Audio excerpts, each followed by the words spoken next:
Really, it seems to me no air in the world is so sweetly scented as here. And the sky too.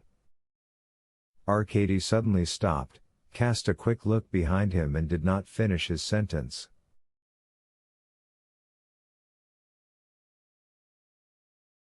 Naturally, observed Nikolai Petrovich, you were born here, so everything is bound to strike you with a special.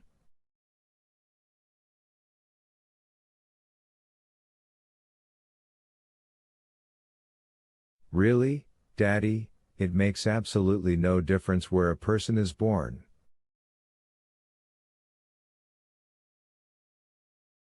Still. No, it makes no difference at all. Nikolai Petrovich glanced sideways at his son, and the carriage went on half a mile farther before their conversation was renewed.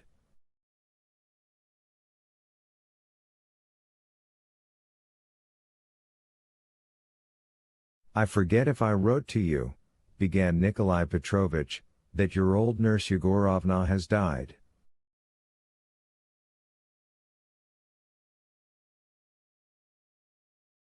Really?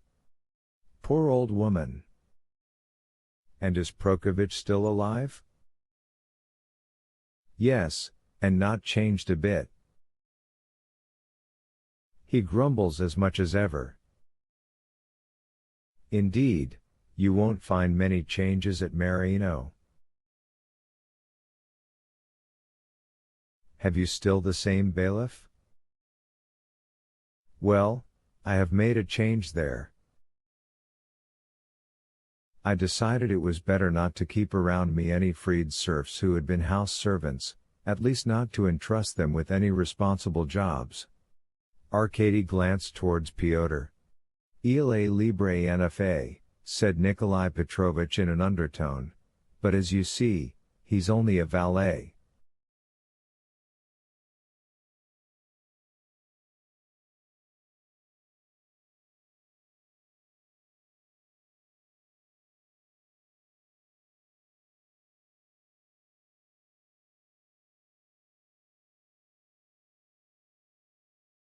My new bailiff is a townsman, he seems fairly efficient. I pay him 250 rubles a year. But, added Nikolai Petrovich, rubbing his forehead and eyebrows with his hand, which was always with him a sign of embarrassment, I told you just now you would find no changes at Marino, that's not quite true.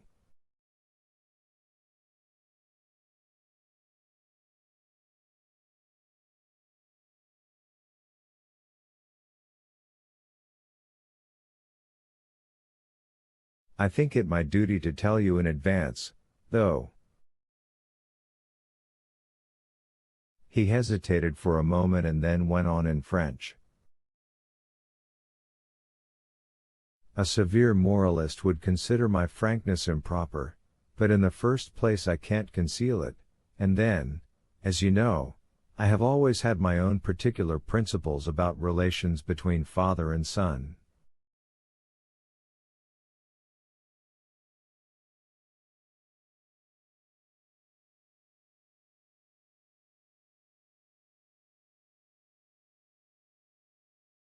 Of course you have a right to blame me.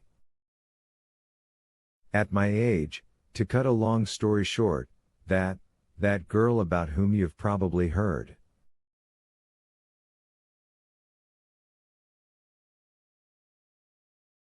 Fenishka?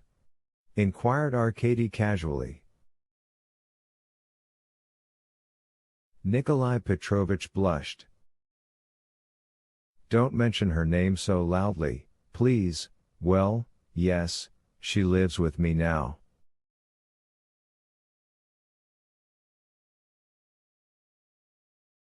I have installed her in the house, there were 2 small rooms available. Of course, all that can be altered.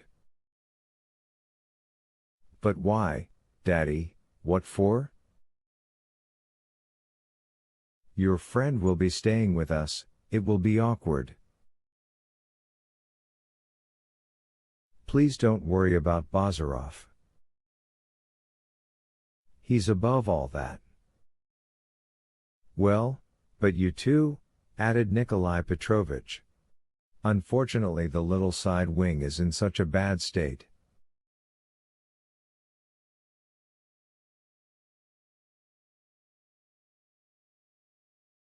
For goodness sake, Daddy, interposed Arkady. You needn't apologize. Are you ashamed?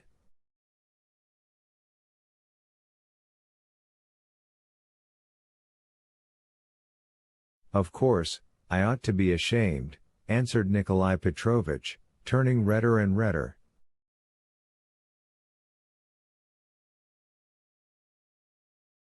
Enough of that, Daddy, please don't, Arkady smiled affectionately.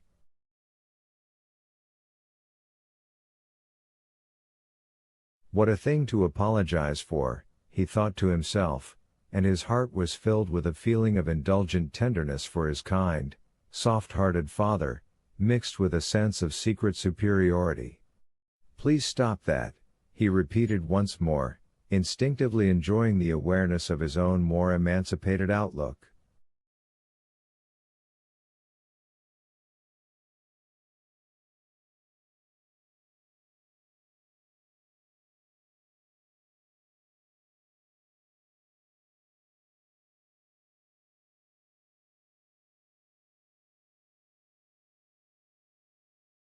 Nikolai Petrovich looked at his son through the fingers of the hand with which he was again rubbing his forehead, and a pang seized his heart, but he immediately reproached himself for it.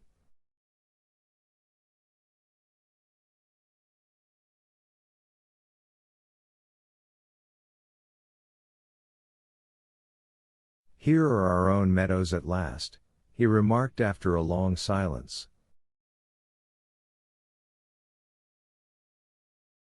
And that is our forest over there, isn't it? Asked Arkady.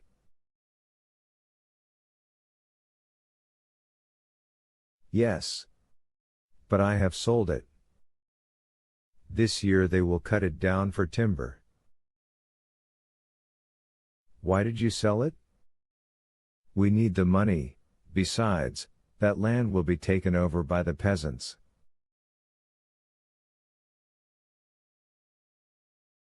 Who don't pay their rent?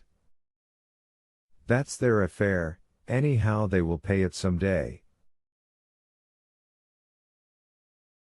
It's a pity about the forest, said Arkady, and began to look around him.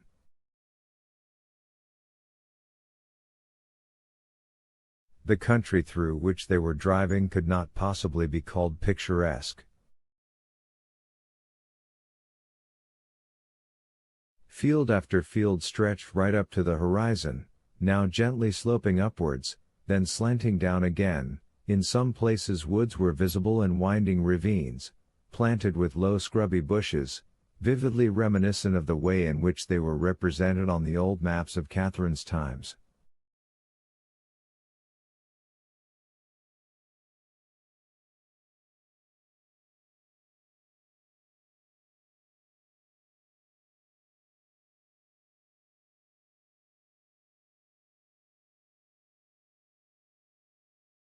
They passed by little streams with hollow banks and ponds with narrow dams, small villages with low huts under dark and often crumbling roofs, and crooked barns with walls woven out of dry twigs and with gaping doorways opening onto neglected threshing floors, and churches, some brick-built with the stucco covering peeling off in patches, others built of wood, near crosses fallen crooked in the overgrown graveyards.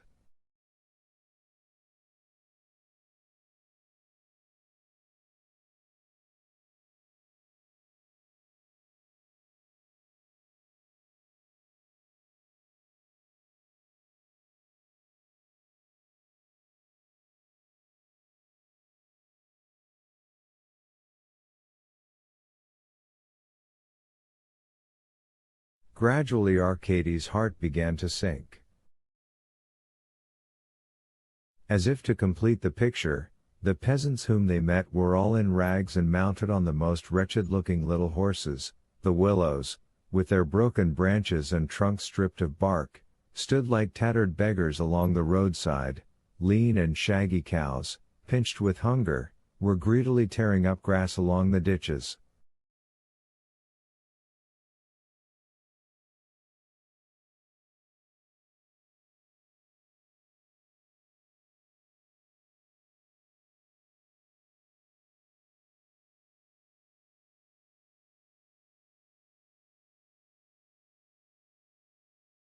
They looked as if they had just been snatched out of the clutches of some terrifying murderous monster, and the pitiful sight of these emaciated animals in the setting of that gorgeous spring day conjured up, like a white ghost, the vision of interminable joyless winter with its storms, frosts and snows.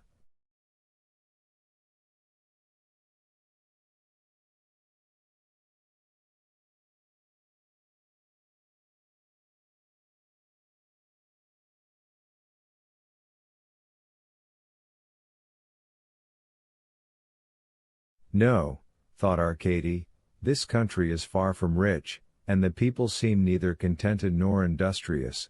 We just can't let things go on like this.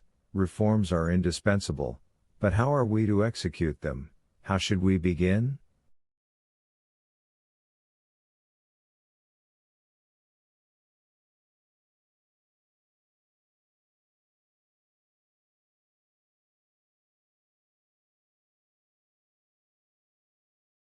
Such were Arcady's thoughts, but even while he was thinking, the spring regained its sway.